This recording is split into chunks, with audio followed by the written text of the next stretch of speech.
Okay, pulling out of the driveway. We all know what that means. It's time for a drive to work. Okay, so today I thought I would try a set that I actually was not on the design team for. It's actually a set I was on the development team for. In fact, it was the very first team I ever worked on, Alliances. So let me sort of set up the situation because it was there's a lot of context to understand some of the stories today. Okay, so as far as personally, I had just been hired. As I explained, what happened essentially was I got involved with Wizards through the Duelist.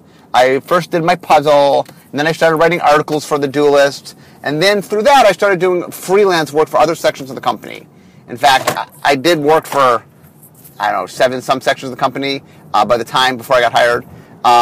And what happened was I was a good writer and I turned my stuff in on time, and Magic was exploding and Wizards was exploding, and so there's just a lot of opportunities for work. So one day I'm up at the offices because they used to fly me up to do some stuff, and I happened to say that I'd be willing to move to Seattle, to which the reply was, when could you start? I actually had a job interview, but essentially it's like, okay, we're interested in you. And I had said to Mike Davis, the guy who hired me, at the time the VP of R&D, that I really thought I was the designer, not a developer. But he said, they have Richard Garfield, they didn't need designers, they needed developers. So I'm like, okay. And my long-term plan was always to, get into design, but I figured I would do what they needed, get my foot in the door. So anyway, when I get there, the very first thing they put me on is Alliances. Now, let me stress, this was a very interesting development team. It had 13 members. Every person remotely related in R&D who had anything to do with Magic was on the team. So why? Why did we have 13? So to understand this, let me give you a little history of Magic. So for many years, from the very beginning of Magic, the way Magic functioned was they would just print as many cards as they could. So when Alpha was printed, they printed what they thought was a 6-month supply. They sold it in like 3 weeks. So they print Beta, what they think is going to be a 6-month supply. Sold it almost instantaneously. So for the first year and a half to 2 years of Magic, it was this game of let's completely way up our print run, and then we still not meet demand because Magic was growing faster than they could sort of increase the print runs. And remember at the time, Wizards was not a big company, and that they didn't have the capital necessary to invest in large amounts of printing, not knowing the success of the product. And then it started becoming a problem of printing, like how much printing time could you get? Eventually, obviously, we got a very strong relationship, and now we are mini printers printing constantly. But back then, it was something where we had to make the deals. And so what happened is each set would have more cards than the set before it, but it was never enough. And so all of the people who would order started to learn, oh, well, they're only going to actually give us some portion of our allocation. So what we got to do is we got to ask for a lot. Otherwise, to get what we really want, we have to way over ask. And so eventually Fallen Empires came around. And by Fallen Empires, Wizards had said, okay, we think we have it down. We think we can print to what we need. Okay, guys, seriously, what do you need? And the problem was nobody believed them. And so everybody ordered the crazy orders that they always ordered, and Wizards was like, guys, we're printing to what you say, and Fallen Empires was way overprinted, and Fallen Empires had some other problems, what I call rarity problems, where a lot of the good cards, like most of the things you wanted were common, and you kind of want to spread them about. I mean, you want some exciting common cards, but you want exciting rare cards as well, and it was kind of all clumped at common. Anyway, Fallen Empires was kind of a big problem for the company because, it sort of flooded the market, and it definitely did some bad things. So luckily, the next set to come out was Ice Age. And Ice Age kind of settled the waters. People were like, okay, things are good. But the set after Ice Age was Homelands. Now, I've often talked about Homelands. I've dubbed it the worst designed set in Magic's history. It did not go over well. It was not a very popular set. And then there were no Magic sets for 7 months. Okay, so we had the Fallen Empires fiasco, then Ice Age, which, like I said, was the one calm in the storm, then Homelands, and then 7 months of no Magic sets. And so what happened was there was a lot riding on alliances. That there was a lot. It was important. I mean, if ever there was a point where Magic could have died, it was sort of, if alliances just tanked, it really would start bringing into question Magic's overall health. Now I just come on, and I was gung-ho, but the thing was, the company understood, okay, we can't mess this up. This has to be good. So literally, if you were in R&D and you had anything to do with Magic, you were on the development team. It was this giant team. Now I've talked before, in my column about design teams, and normally a design team we tend to have 4, maybe to 6 people. I've had a few smaller design teams, but if you get too big, it's a problem. And development's the same way. That if you have too many people, it just gets so hard that everybody has a voice, and it takes long to come to conclusions on things. It's just a little unwieldy. And so it's funny that my baptism by fire, as I say, my first sort of real set was a very crazy, chaotic set. And let me explain some of the chaos, even above, obviously we were trying real hard to make sure it was a good set. So first off, the design team was what I refer to as the East Coast playtesters, Scaff Elias, Jim Lynn, Dave Petty, and Chris Page. Now, what happened was, I believe that Jim Lynn and Scaff Elias met each other and became friends when they both went to Princeton. And then they went to do graduate work at University of Pennsylvania, where they met Richard Garfield, and then they also, I think at UPenn, met Dave and Chris. I'm not 100% sure how they all got together, but they were friends. And so when Richard needed some more sets made, the 4 of them were put to designing sets. The first set they actually were assigned was Ice Age. Now, it turns out they later went and did Antiquities, which actually came out before Ice Age came out. So the East Coast playtesters did Antiquities, did Fallen Empires, did Ice Age, and did Alliances. And by the way, they're a very talented team. You only need to look at Alliances. Alliances is like brimming with cool ideas. Like, it is one of those sets where if you kind of go and look, I joke sometimes it's almost a future sight set, in that so many ideas that we would later really flesh out, you could see of one of cards in Alliances. They were a very talented team.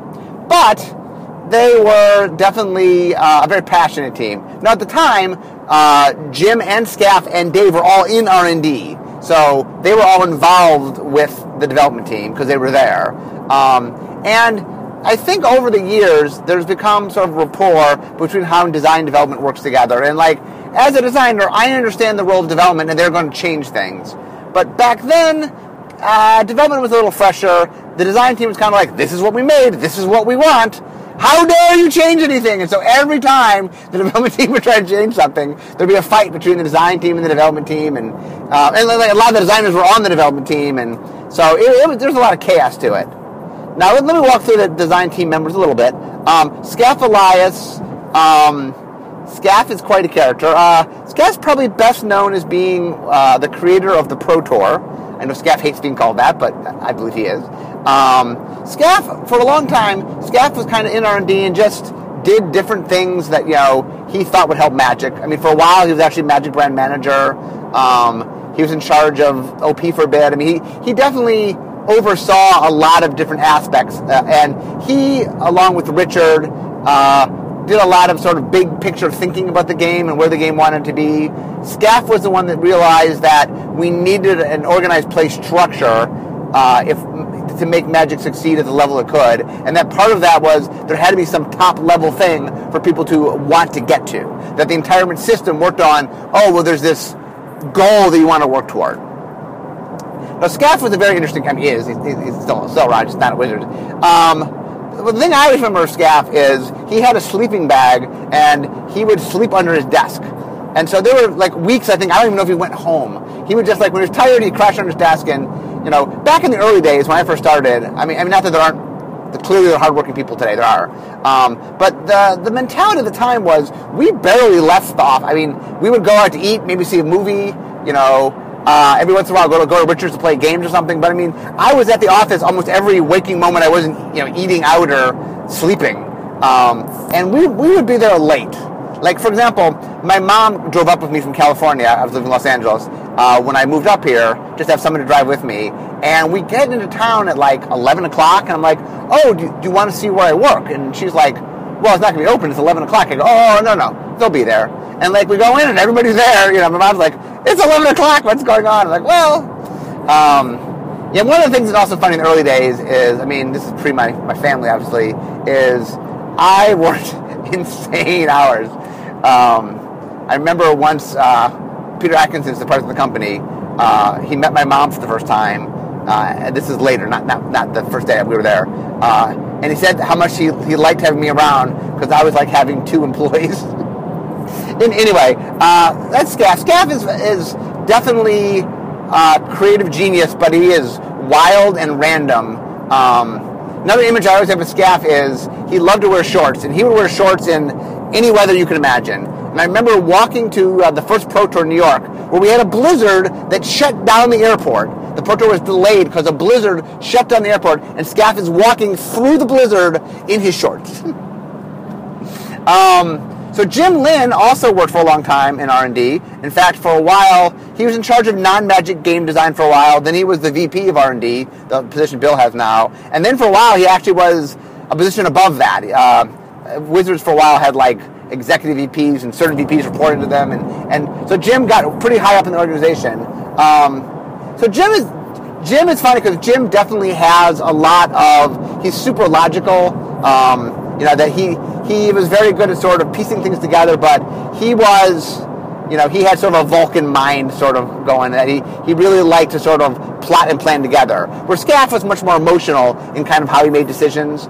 And the two of them, by the way, legendary, the Scaff-Jim fights. The one I remember is Scaff and Jim are fighting for I have no idea how long, but they were fighting, and finally I'm like, okay, I'm tired. I can't watch them fight anymore. I have to go home. I'm so tired. So I go home, go to bed, sleep for some amount of time, get up, come back. They're still fighting. Same fight. They've been having the argument for who knows how long before I left, through my entire sleeping, and I get back to the office and they're continuing. I remember there were a couple teams in which they were both on the development team, and as they were with alliances, by the way, and those two could fight like you would not believe. The funny thing is they're really good friends, but they loved to argue with each other.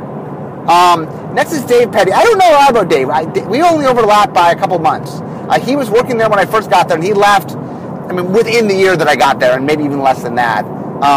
Dave was real nice. He was really smart. All these guys were really smart. He was a little more quiet. I don't have a lot to say about Dave. He was thoughtful, but he was Scaff and Jim were much more in your face and loud, and Dave was a very quiet, shy, comparatively to Scaff and Jim.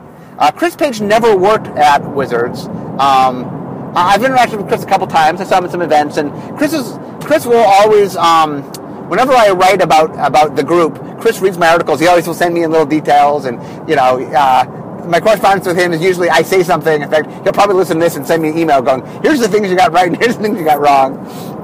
So I have a little rapport with Chris, and my favorite story with Chris is I got flown to the Ice Age pre-release, and the first time I saw Zero and Orb, I'm like, because I love Dark Heart of the Wood. I talked about gold cards from the Dark. And so I'm like, oh my god, you can sacrifice land and get life and 3 life. That seems really good because it cost 0. It's way better than Dark Heart of the Wood, which I thought was a decent card. And I remember saying to Chris, I go, you guys printed this? And I'm not a power guy, right? I've never been good, but even I was like, wow, this seems like crazy. And I remember Chris was going, oh no, you're completely wrong. The card's absolutely fine. So it was just funny because Chris is a smart guy. It's not really typical. That's my one memory of Chris is the one time I actually challenged him something. I was like, well, I actually correctly identified the powerful card, which is not something I'm usually good at. So anyway, there was a team of 13 developers to make the set. So I want to talk a little bit about what I did in the set. So I actually did my first 3 cards I ever designed actually are in alliances. So what happened is when they would have holes, the development team would just create cards. And I was trying to prove that I could design, so whenever there was a hole, I was designing cards like nobody's business. And that, by the way, that's another big thing. We just hired Dan Emmons This is delayed a little bit because my things are delayed, but a month ago or so, we hired Dan Evans, and he's a perfect example of a guy who got in customer service, came to us right away. We knew him from the Great Designer Search too because he had helped a lot of people, and he's like, I want to be in R&D. I want to design magic. What can I do? And I'm like, well, design holes. And he did that like nobody's business. So much so that we started putting him on teams, and then bam, a year and a half later, he's actually he's now a full-time designer. Okay, the 3 cards that I designed, the first 3 cards ever, designed by me to appear in a Magic set for future trivia. Number 1 was Library of Latinum. So that was the card that said, okay, opponent, you get to choose. Do I get an Ancestral Recall, or do I get a Demonic Tutor? I'm not sure where, I think what happened was the art was already in, so we knew it had to be like a sorcerer instant, and there was like people standing around in a library or something. And I loved the idea of, I have an awesome thing, 2 awesome things, but you decide which of the awesome things I get. Would you rather I have the advantage of cards, or rather I get the specific of what I need? Which scares you more? Second card was Soldier of Fortune. That's a creature that you can tap to make target players shuffle their library. Which is funny, by the way, that one of the first cards I made is a card that we don't make anymore. We are very, not that shuffling doesn't happen, but the current stance on shuffling is we shuffle when you have to shuffle and there's no other choice. Shuffling takes time, it slows down the game, and so our attitude now is kind of like, well, we shuffle when we have to, but we try to avoid shuffling whenever we can. So a card that does nothing but shuffle is definitely right out. I think I actually named that card, by the way. There's another famous card I'll get to in a second that I did name. Okay, the third card I designed was Gusta's Scepter.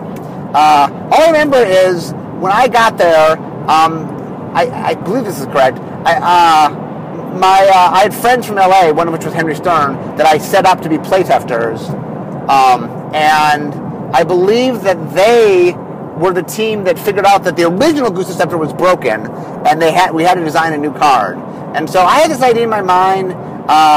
It was a real narrow card because you can use it to put a card in your hand, to exile a card in your hand, so that it's no longer in your hand, but you can then get back later.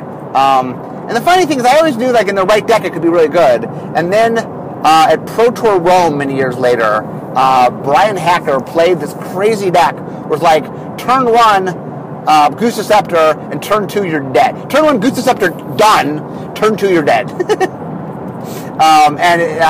I always laugh because it was fine until the exact kind of deck came along that broke it. And while Brian didn't actually make top 8, a lot of people believe he had the best deck, that he got unlucky, and that his deck was the best deck of the tournament. And that's the most powerful, probably standard tournament ever in the history of mankind, or the Saga standard.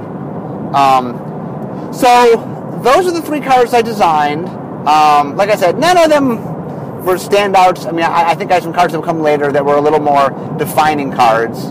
The very next set, Mirage has Marl in it, for example, which I consider much more of a classic card for me. Now, the one other thing I talked about is naming. So there was a creative team. They were called Continuity at the time, and they weren't doing as much world building as they were doing. They did a little bit of world building. I guess they did the card concept, and so I guess they did the world building, but it wasn't as a big thing as now.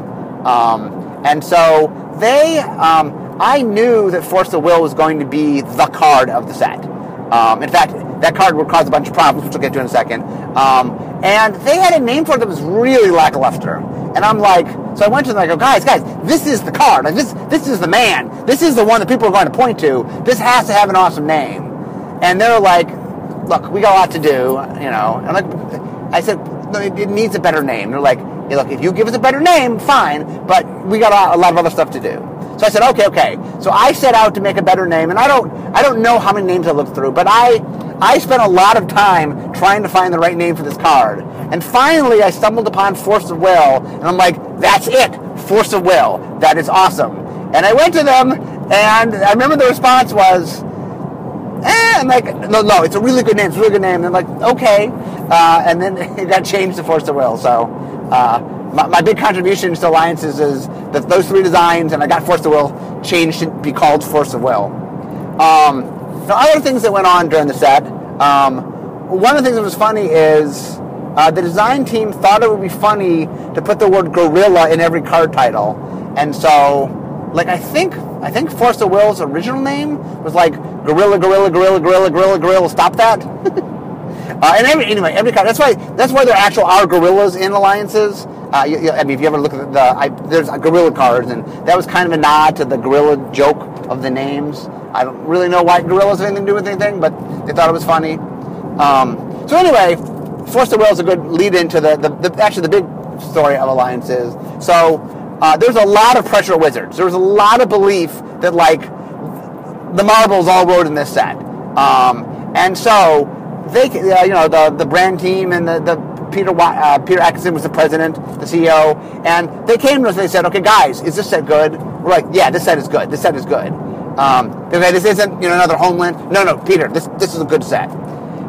Meanwhile, customer service is the people who, if you have a problem, you can call and they'll answer the phones. The card Ultimate Nightmare Wizards Coast customer service was referenced in this group.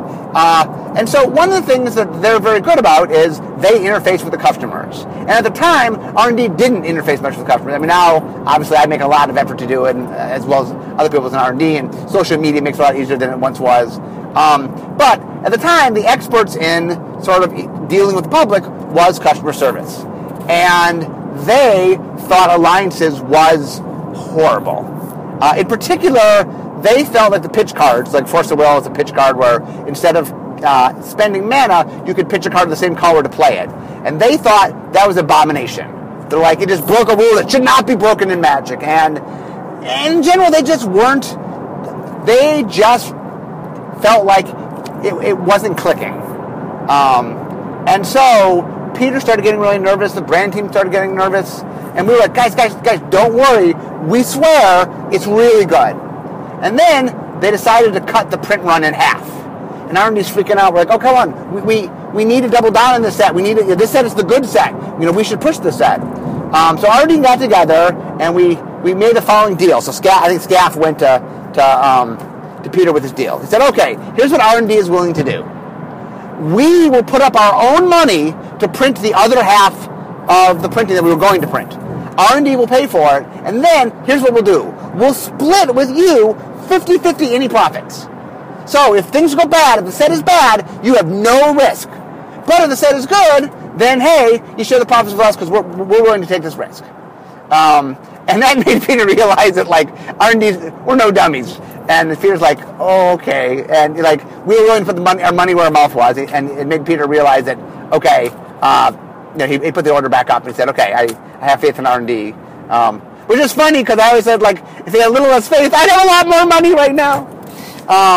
But anyway, so luckily we convinced the powers that be. The set did go on to obviously be very successful. And so, I mean, it's funny because, like I said, it's weird how when you see a set from where it's at, like I have a lot of sets that went on to be giant sets. But at the time, you don't know. Like I have a review from Randy Bueller was my boss at the time. The year that I designed Ravnica, and the review was, Mark is very confident in the set, but I'm not sure. We'll have to see when the set comes out. And he gave me like an average grade at the time because like he wasn't willing to give me credit for the set yet because only I had this faith that it's going to be really good. And that's a lot. I mean, one of the things that's hard is my job is to look ahead and see, what's coming. And like I said, we had a lot of faith in alliances, but, it was breaking a bunch of rules. I think pitch cards were breaking a major rule, and here's an interesting thing. Let me talk about this real quick because this is a dynamic that happens again and again. I mean, double-faced cards had the same people who were trying to stop double-faced cards used the same argument that people were trying to stop pitch cards were, which is, here's a game, there's certain givens in the game. I've played the game, and I've learned certain rules. And all of a sudden, you're taking something that to me is fundamentally just what the game is and changing it. And that makes me feel uncomfortable. You are making the game something other than the game that I know and love. You can't do that. And that happens a lot because people are very passionate about the game. And every once in a while, you break a rule. Usually it's a pretty splashy thing, but you're breaking some rules that seems like, oh, we're not supposed to break that. Split cards were there. I know hybrid was there a little bit. Like, every time you're kind of doing something that's fundamentally different, people are like, oh, I don't know about that. And it's my job to kind of say, look, there's things you shouldn't do.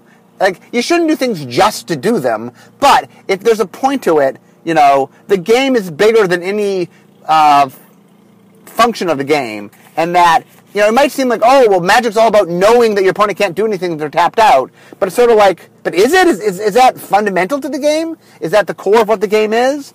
And whenever you challenge something, you have to sort of say, is this a bearing wall of the game, to use a term from architecture. So a bearing wall in architecture means this is something that is holding up the building. You can't knock down this wall. If you knock down this wall, the building collapses. And so one of the things in design is you have to understand what your bearing walls are, and like when I hand over a set to development, I have to know my bearing walls. I have to know what about my set is really important. So if they knock down something that isn't a bearing wall, I go, oh, okay, that's not gonna, the set can survive without that. But if they take something that I know is a bearing wall, I'm like, guys, you can't, the set needs that. You can't take that out. The set rides on that thing.